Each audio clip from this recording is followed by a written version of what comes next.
Hello बच्चों, इस समय हम केमिकल काइनेटिक्स अर्थात रासायनिक बलगति के आंकिक प्रश्नों को हल करा रहे हैं। इसके लिए हम 6 video lecture number 1 to lecture number 6 YouTube पर अपलोड कर चुके हैं। लेक्चर नंबर 6 में ये 3 प्रश्न लगाने के लिए कहा गया था। जो बच्चे इसको हल किए हैं वो मिलाएंगे, और जो बच्चे नहीं इसको हल कर किए हैं या लेक्चर नंबर 6 को नहीं देखे हैं तो पहले लेक्चर नंबर 6 को देखेंगे, तभी इन प्रश्नों का हल समझ में आएगा। तो चलिए हम पहले इन तीनों प्रश्नों को हल करते हैं। बच्चों, लेक्चर नंबर 6 में बताया गया था कि किसी अपक्रिया की क्रियाविधि से अपक्रिया की कोटि का निर्धारण कैसे करते हैं, और जब अपक्रिया की कोटि निर्धारित हो जाती है तो उस अपक्रिया के वेग या वेग समीकरण को भी आसानी से लिखा जा सकता है। तो आइए इन प्रश्नों को पहले हल करके समझिए जो हम लेक्चर नंबर 6 में समझाए थे। प्रश्न नंबर 1 कह रहा है, अपक्रिया H2 + 2ICl आयोडीन क्लोराइड या iodine monochloride gives 2HCl + I2 के लिए प्रस्तावित क्रियाविधि निम्न है। ये क्रियाविधि है बच्चों, और पूछ रहा है कि अपक्रिया का वेग नियम लिखिए और कोट बताइए। तो बच्चों वहां हम बताए हैं, यदि नहीं देखे हैं लेक्चर नंबर 6 तो जरूर देख लीजिए, तभी ये समझ पाएंगे। लेक्चर नंबर 6 में वहां हम बताए हैं कि यदि अपक्रिया की क्रियाविधि दी गई हो तो उसमें जो स्लो स्टेप होता है, कौन सा स्टेप होता है, जो मंद पद होता है, तो मंद पद से ही अपक्रिया की कोटि हो या क्रिया का वेग समीकरण हो निर्धारित होता है। तो बच्चों देखिए, इसमें स्लो स्टेप ये है, इसको हम लोग कहते हैं वेग निर्धारक पद, रेट डिटरमाइनिंग स्टेप, RDS। तो बच्चों RDS ये है, RDS means rate determining step. तो इसमें देखिए अभिकारी पदार्थ के अणुओं से, ये अभिकारी पदार्थ है H2 और ICl, यहां 2 अभिकारी पदार्थ हैं। इसकी अणुओं की संख्या यहां देखिए, एक अणु इसका है और एक अणु इसका है। तो जितने अणुओं की संख्या होती है बच्चों, वही अपक्रिया की कोटि होती है। तो अपक्रिया की कोटि n = 2 हो जाएगा। अब इससे देखिए 2 बातें हम लोग जाने, क्या कि इसमें रेट डिटरमाइनिंग स्टेप अर्थात वेग निर्धारक पद कौन सा है, तो ये स्लो स्टेप है और ये फास्ट है। फास्ट वाला नहीं होता है, ये RDS नहीं होता है और ये RDS है। तो RDS का पहचान कर लिए। अब RDS में हम देखेंगे कि अभिकारी पदार्थ कौन कौन हैं, अभिकारक कौन कौन हैं। यहां H2 हाइड्रोजन गैस और ICl आयोडीन मोनोक्लोराइड, ये 2 अभिकारी पदार्थ हैं बच्चों। इसकी अणु संख्या 1, इसकी अणु संख्या 1, यानी कुल अणु संख्या 2 हो गया। इसलिए अपक्रिया की कोटि कितनी हो जाएगी, 2 हो जाएगी।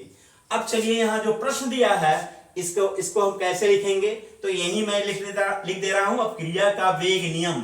अपक्रिया का वेग लिखना हो या वेग नियम लिखना हो तो बच्चों क्या करेंगे, बताया गया है। यदि नहीं देखे हैं इसको तो लेक्चर नंबर 6 जरूर देख लीजिएगा।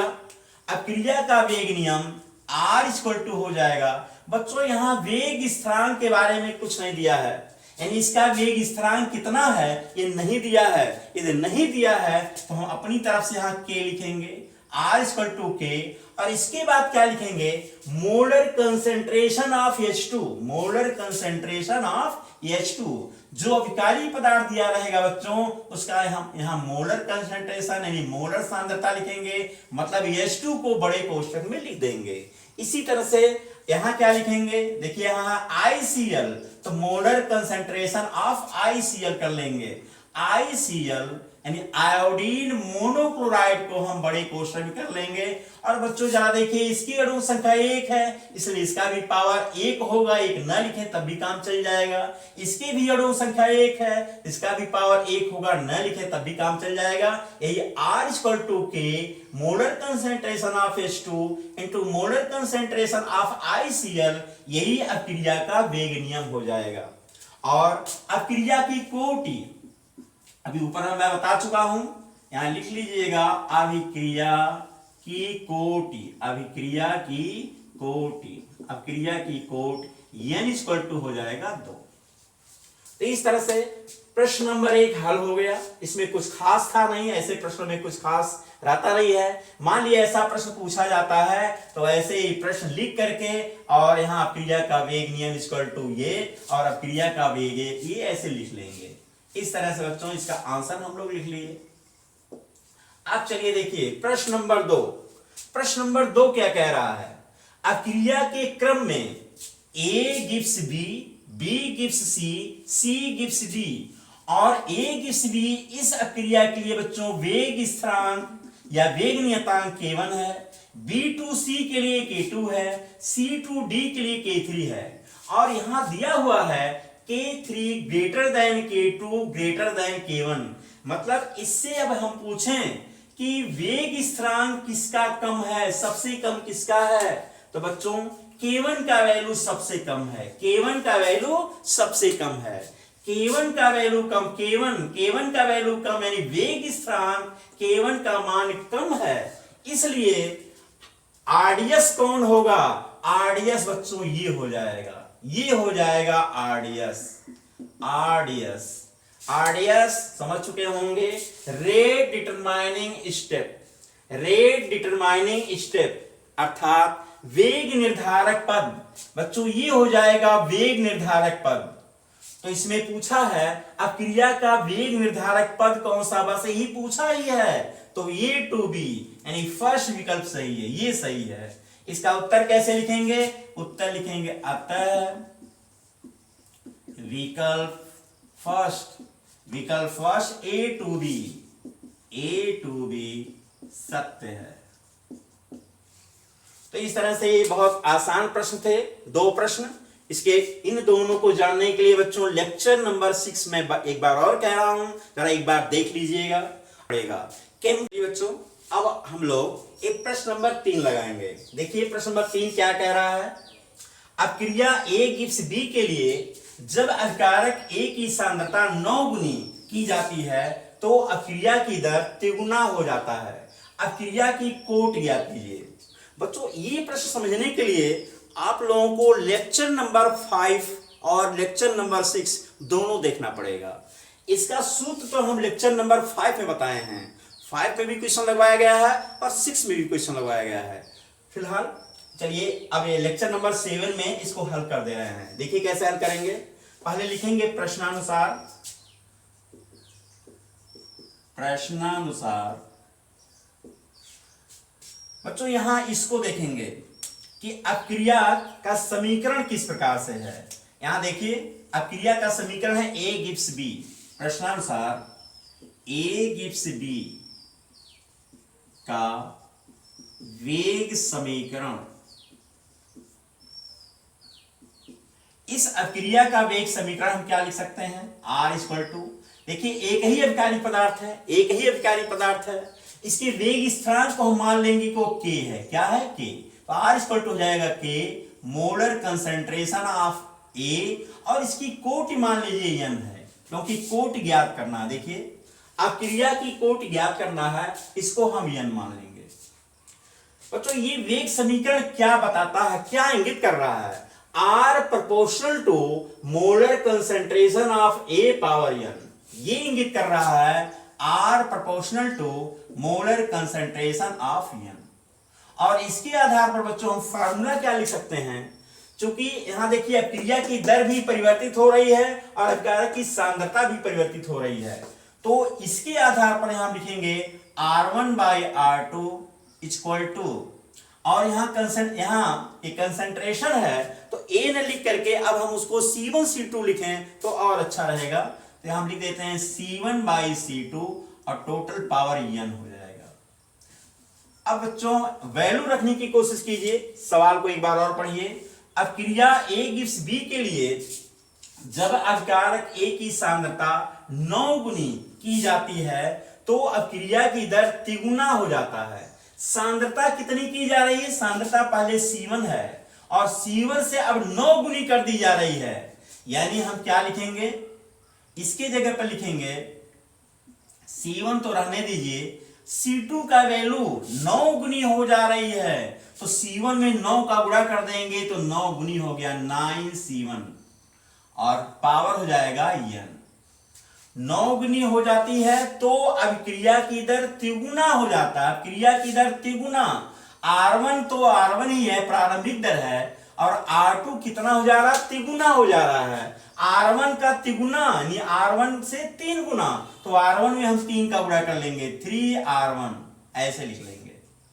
R1 by 3R1 equal to C1 by 9C1 power n, और इसी n को हम लोग को ज्ञात करना है। अब इसको सरल कीजिए, देखिए कट कीजिए, R1 से बच्चों R1 काट देंगे, और जब यहां काटेंगे तो 1 जरूर लिखेंगे। इसी तरह C1 से C1 कट जाएगा, और ये C1 जब कटेगा तो यहां 1 लिखेंगे।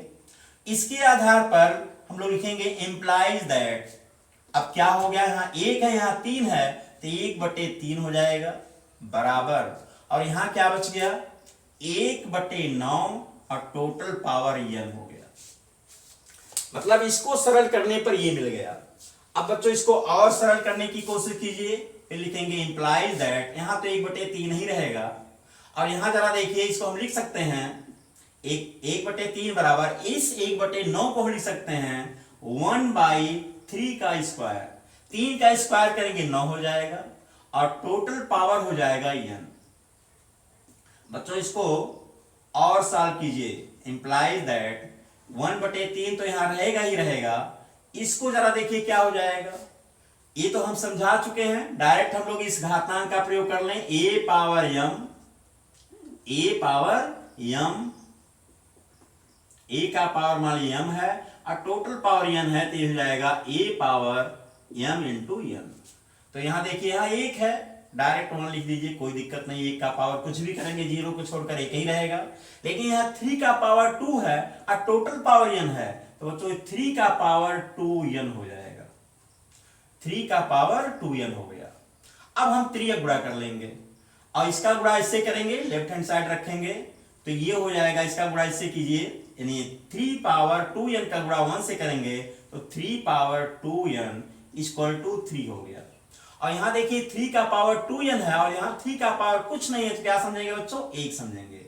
और बेस सेम हो बताया गया है, जैसे a power m equal to a power n implies that base बच्चों सेम रहेगा तो घातांक क्या हो जाएगा, सेम हो जाएगा। ये सारी बातें पहले बताई गई हैं। यहां देखिए 3 बेस सेम है तो घातांक क्या होगा, बराबर होगा। Implies that 2n equal to 1, 2n equal to 1 implies that n बराबर 1/2। तो उत्तर देखिए दिया गया था, उत्तर क्रिया की कोट 1/2 हो जाएगी, तो उत्तर लिखेंगे अतः अभिक्रिया की कोटि, अभिक्रिया की कोटि बराबर 1/2, यही आंसर हो गया। बच्चों इस तरह से हम 3 प्रश्न दिए थे और यहां तीनों प्रश्न हल करा दिए। अब चलिए, अब हम ऐसे प्रश्नों को यहां लगवाने जा रहे हैं जो बोर्ड परीक्षा 2025 के लिए बहुत इंपॉर्टेंट है, आगे की बोर्ड परीक्षाओं के लिए भी इंपॉर्टेंट है, क्योंकि ये प्रश्न या तो एनसीईआरटी बुक्स में दिए गए हैं, या तो प्रतियोगी परीक्षाओं से लिए गए हैं, या तो सीबीएसई बोर्ड से पूछे गए हैं, या यूपी बोर्ड के पूछे गए पुराने क्वेश्चन हैं। तो आइए, और पुराने का मतलब 2014 से लेकर 2024 तक के क्वेश्चनों को इसमें हम रखे हैं। हेलो बच्चों, चलिए हम लोग इस प्रश्न को हल करते हैं। और ये प्रश्न देखिए क्या है, अब क्रिया N2O5 gives 2NO2 plus half O2 के लिए यदि -d molar concentration of N2O5 by dt equal to K dash molar concentration of N2O5, molar concentration of NO2 by dt equal to K double dash molar concentration of N2O5 तथा d molar concentration of O2 by dt equal to K triple dash molar concentration of N2O5, तो K dash, K double dash तथा K triple dash में संबंध स्थापित कीजिए। बच्चों ये प्रश्न all India pre medical test 2011 में पूछा गया था। ये विकल्पी प्रश्न था, लेकिन इसी प्रश्न को बोर्ड परीक्षा उत्तर प्रदेश 2023 में पूछा गया है। बहुत ही अच्छा क्वेश्चन है। और बच्चों इसको समझने के लिए लेक्चर नंबर 1 ये जरूर देखिएगा। केमिकल काइनेटिक्स का लेक्चर नंबर 1 देखेंगे तो वहां फार्मूला कैसे लिखा जाता है वो लिखना हम सिखाए हैं। तो आइए इस प्रश्न को हल कीजिए। बहुत देखने में थोड़ा सा कठिन लग रहा है, लेकिन प्रश्न में कोई दम नहीं है। आइए देखते हैं कैसे हल करते हैं। हल बच्चों पहला काम करेंगे, इस रिएक्शन के अनुसार हम अभिक्रिया के वेग का समीकरण लिख लेंगे। तो यहां लिखेंगे प्रश्नानुसार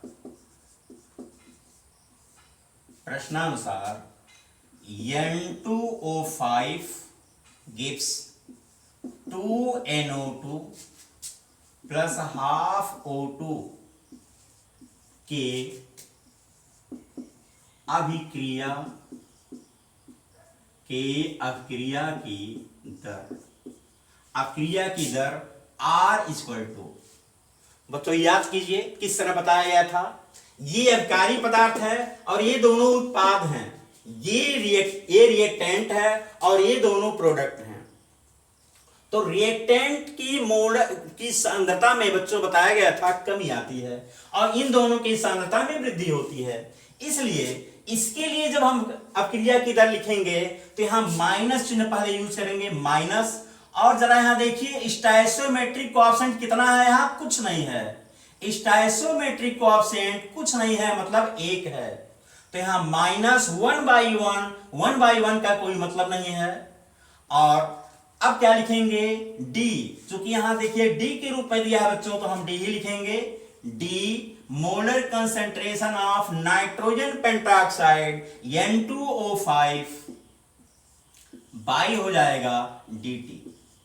और यही बराबर होगा, ये देखिए अब इसके अनुसार लिखेंगे, ये क्या है, उत्पाद है, प्रोडक्ट है। और इसके लिए स्टोइकोमेट्रिक कोएफिशिएंट, स्टोइकोमेट्रिक गुणांक बच्चों कितना है, 2 है। तो हम बताए थे जितना स्टोइकोमेट्रिक कोएफिशिएंट होगा 1/, उतना कर देंगे। चूंकि ये उत्पाद है इसलिए प्लस चिन्ह यूज करेंगे। और स्टोइकोमेट्रिक कोएफिशिएंट का हम क्या कर देंगे, इनवर्स कर देंगे, यानी 1/2 लिखेंगे, 1/2। और इसके बाद क्या लिखेंगे, molar concentration of NO2, molar concentration of NO2। और इसके पहले बच्चों डी लगा दें या डेल्टा लगा दें, यहां हम डी लगा देते हैं, बाई हो जाएगा dt। और यही बराबर होगा बच्चों एक और अभिकारी और एक और उत्पाद है हाफ O2, यहां स्टोइकोमेट्रिक कोएफिशिएंट है हाफ, और ये भी उत्पाद है तो यहां भी हम प्लस चिन्ह यूज करेंगे और लिखेंगे 1/1/2। और N2 हो जाएगा मोलर कंसेंट्रेशन ऑफ O2। और इसके पहले डेल्टा का चिन्ह यूज करें या डी लिख दें, तो चूंकि यहां डी के रूप में आ रहा है तो हम डी लिखेंगे, dO2/dt। ये बच्चों हो गया इस अभिक्रिया की दर के लिए सूत्र हो गया। अब ये सूत्र लिखना समझ में नहीं आ रहा हो तो लेक्चर नंबर 1 जरूर देखिएगा, और समझ में आ रहा है तो अच्छी बात है। चलिए अब आगे हम क्या करेंगे। अब बच्चों हम क्या करते हैं, इस प्रश्न में देखिए क्या क्या दिया है, -dN2O5/dt, इसका वैल्यू बच्चों ये दे दिया है। तो हम इसके जगह पर इधर तो यही रहने देंगे, माने इस साइड में R इक्वल टू जैसा वैसा रहने दीजिए। इसके जगह पर देखिए, इसके जगह पर हम क्या लिखने जा रहे हैं, -N2O5/dt इक्वल टू K-N2O5। क्या लिखेंगे, K-N2O5 का मोलर कंसेंट्रेशन। बच्चों ये बराबर यह दिया था, ये बराबर ये दिया है, इसके जगह पर हम ये लिख दिए। इतना तो समझ में आ रहा है। अच्छा अब बराबर देखिए, यहां प्लस चिन्ह है तो प्लस लगाइए, यहां हाफ है हाफ रहने दीजिए। जरा ये dNO2/dt देखिए यहां मिल गया, dNO2/dt का वैल्यू क्या दे दिया है, K-N2O5। तो ये गुणांक तो जैसे का तैसे रखिए, और इसका वैल्यू मतलब किसका वैल्यू लिख रहे हैं, dNO2/dt, हम केवल इसका वैल्यू लिखने जा रहे हैं। इसका वैल्यू कितना दे रखा है, K double dash N2O5, N2O5 का मोलर कंसंट्रेशन। और यही बराबर जरा आगे देखिए, DO2/dt, यहां देखिए DO2/dt है, यानी इसका वैल्यू लिखेंगे और उसके बाद इसको सॉल्व कर लिए, 1/1/2, ये 2 ऊपर चला जाएगा, ये 2 हो जाएगा। यहां प्लस चिन्ह है, प्लस लिखिए ना लिखिए कोई दिक्कत नहीं। DO2/dt का वैल्यू बच्चों देखिए क्या दे रखा है, K triple dash N2O5, N2O5 का ये बड़े कोष्ठक में लिख लेंगे। जितना बड़ा सवाल था बच्चों उससे जल्दी ये सॉल्व हो जा रहा है, सवाल में कोई दम नहीं है। कॉन्सेप्ट को पहले क्लियर कीजिए, इसलिए लेक्चर नंबर 1 बढ़िया से देख लीजिए, बढ़िया समझिए, उसमें बहुत सारे क्वेश्चन लगवाए गए हैं और यदि वो सब लगा लेंगे तो इसको लगाना एकदम आसान हो जाएगा। और इतना लिखने के बाद बच्चों हम क्या लिखेंगे, इंप्लाइज दैट, प्रश्न क्या पूछा है, K dash K double dash तथा K ट्रिपल डैश में संबंध स्थापित करना है। अब इससे जरा देखिए, इसके अनुसार K डैश का वैल्यू कितना होगा, K डैश बराबर, इसको हम पक्षांतर करेंगे इधर जाएगा बच्चों, तो ये कैंसिल हो जाएगा। क्या हो जाएगा, कैंसिल हो जाएगा। देखिए N2O5 यहां भी है, N2O5 यहां भी है, तो इससे ये क्या हुआ, कैंसिल हो गया। यहां क्या बच गया, half plus half K double dash, ये बच गया, इसको हम क्या लिख सकते हैं, K डबल डैश बाई 2। और इसी तरह से इसको जब इधर पक्षांतर करेंगे तो यहाँ गुणा के रूप में, यहाँ भाग के रूप में होगा, तो कहने का मतलब ये हुआ, इससे ये भी कैंसिल हो गया, ये भी कैंसिल हो गया, और यहाँ क्या बच गया, इक्वल टू बच गया 2K ट्रिपल डैश। तो बच्चों यही इसमें संबंध हो गया,